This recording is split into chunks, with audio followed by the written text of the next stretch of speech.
Para saudara dan saudari yang Tuhan cintai, selamat pagi dan selamat bertemu dalam renungan harian edisi hari Jumat tanggal 26 Juni 2020. Mengawali hari yang baru ini, kita hendak mendengar dan merenungkan sabda Tuhan. Marilah sebelum dengar dan merenungkan sabda Tuhan, kita berdoa.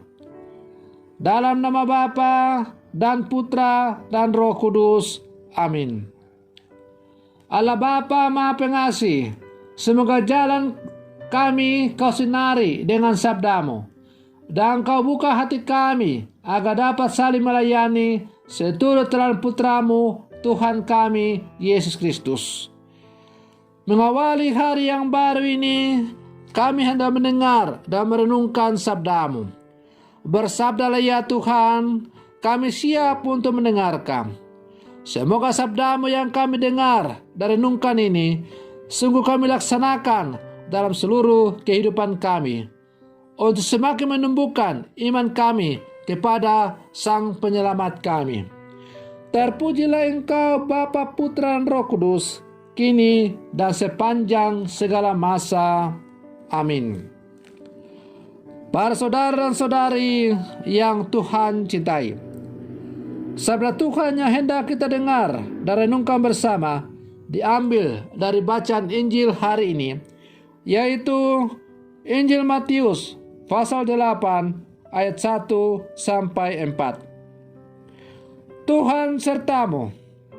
Inilah Injil Tuhan kita Yesus Kristus menurut Santo Matius. Setelah Yesus turun dari bukit, banyak orang berbondong-bondong mengikuti Dia.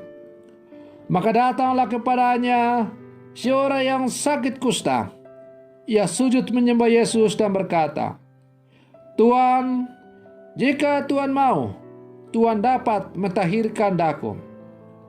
Yesus lalu mengulurkan tangannya, menjamah orang itu dan berkata, "Aku mau, jadilah engkau tahir."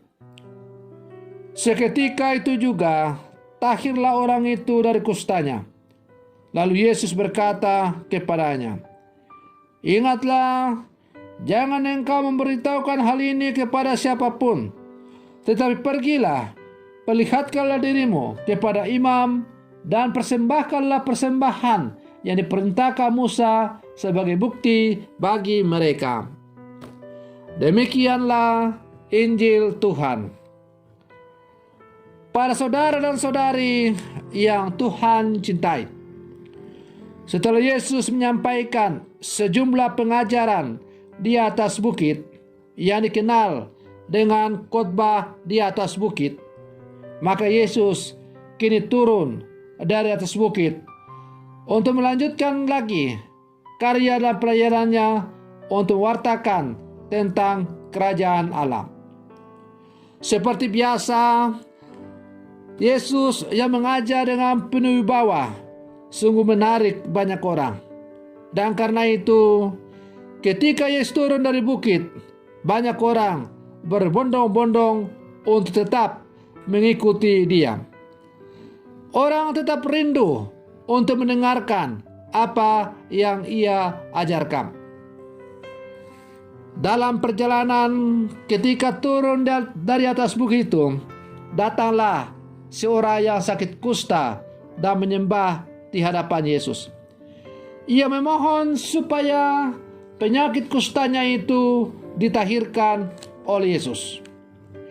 Dan orang kusta ini sungguh yakin dan percaya bahwa Yesus akan mampu untuk membebaskan dia dari penderitaan yang ia alami. Karena itu, ia dengan penuh keyakinan berkata, "Jika engkau mau, engkau dapat mentahirkan aku." Orang ini tidak bertanya, "Apakah engkau dapat mentahirkan aku?" Tapi dengan penuh keyakinan berkata, "Jika engkau mau, maka engkau dapat mentahirkan aku." Artinya orang kusta ini sungguh percaya bahwa Yesus akan mampu untuk membebaskan dia dari penderitaannya. Hanya saja, apakah Yesus mau atau tidak? Dan karena itu, ia berkata, jika engkau mau.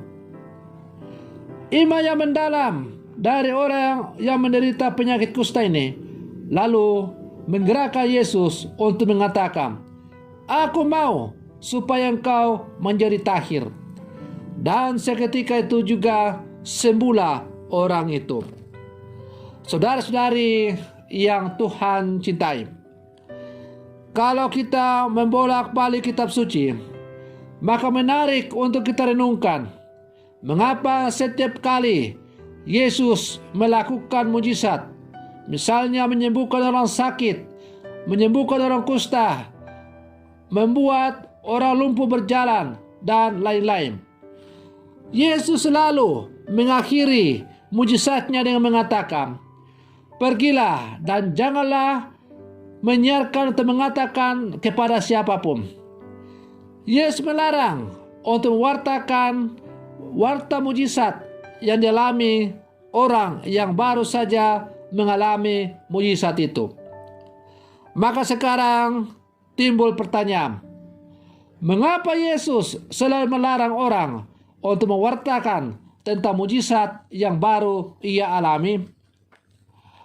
Para saudara dan saudari yang Tuhan cintai, kalau kita merenungkan secara mendalam, maka Yesus melarang orang untuk mewartakan mujizat yang baru dialami, tentu dengan maksud, karena jangan sampai orang percaya kepada Yesus, bukan percaya kepada Yesus sebagai seorang pribadi, utusan Allah, tetapi mereka hanya percaya kepada Yesus sebagai tukang sulap yang mampu membuat macam-macam mujizat. Padahal yang utama dan yang terpenting dalam beriman kepada Yesus adalah percaya kepada pribadi anak Allah itu sendiri. Maka mujizat Yesus bukanlah yang terpenting. Mujizat Yesus hanya untuk semakin mendukung bahwa Yesus itu adalah Allah yang menjelma menjadi manusia. Maka tanpa mujizat pun Yesus tetaplah seorang pribadi anak Allah, Allah yang menjelma menjadi manusia. Maka meskipun Yesus tidak membuat mujizat, ataupun Yesus tidak mau membuat mujizat, ataupun Yesus tidak dapat membuat mujizat, itu tidak berarti bahwa lalu kita memiliki iman yang luntur kepada Yesus. Karena iman kita kepada Yesus bukanlah kepada Yesus yang suka membuat mujizat-mujizat, tukang sulap dan sebagainya. Tetapi iman kita kepada Yesus adalah iman kepada pribadi anak Allah, Allah yang telah menjelma menjadi manusia. Maka iman inilah yang dituntut oleh Yesus daripada kita sebagai orang-orang percaya. Dan karena itu Yesus melarang kita untuk mewartakan tentang mujizat yang ia alami dengan maksud supaya terjadi pertemuan pribadi antara orang dengan Yesus. Nah, pertemuan pribadi antara Yesus dengan manusia itulah yang diharapkan supaya semakin menumbuhkan iman dari orang tersebut kepada Yesus. Seperti yang tadi ditunjukkan oleh orang yang sakit kusta. Terjadi pertemuan pribadi, percakapan pribadi yang hanya menimbulkan iman dari orang kusta itu, yang terungkap dalam kata-katanya, kalau engkau mau, engkau dapat mentahirkan aku. Para saudara dan saudari yang Tuhan cintai, siapakah orang kusta itu untuk zaman sekarang ini? Orang kusta untuk zaman sekarang ini adalah kita semua. Kita yang hidup di zaman sekarang banyak menderita penyakit-penyakit kusta dalam seluruh kehidupan kita. Memang kita tidak menderita penyakit kusta dalam arti harfiah, tetapi kita menderita penyakit kusta rohani dalam kehidupan kita. Mungkin kita dendam, iri hati dengan sesama kita. Mungkin kita suka memfitnah. Mungkin kita suka menjelek-jelekan orang, dan lain-lain sebagainya.